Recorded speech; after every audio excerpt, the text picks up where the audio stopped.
मेडशीत one डेपोला भीषण आग, लाकूड साठ्याला आग, मोठा अनर्थ टळला.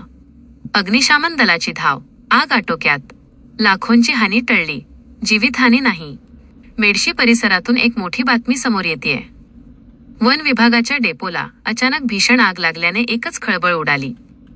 डेपोमध्ये साठवलेला लाकूड साठा पेट घेतल्याने आगीने काही क्षणातच विक्राळ रूप धारण केले. घटनेची माहिती मिळताच वन कर्मचारी आणि अग्निशमन दल घटनास्थळी दाखल झाले.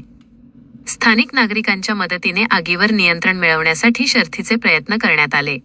सुदैवाने वेळेत आग आटोक्यात आणण्यात यश आले असून कोणतीही जीवितहानी झाली नाही. मात्र लाखो रुपयांचे नुकसान टळल्याचा प्राथमिक अंदाज व्यक्त केला जातोय. दरम्यान आगीचे नेमके कारण अद्याप स्पष्ट झाले नसून वन विभागाकडून पुढील तपास सुरू आहे.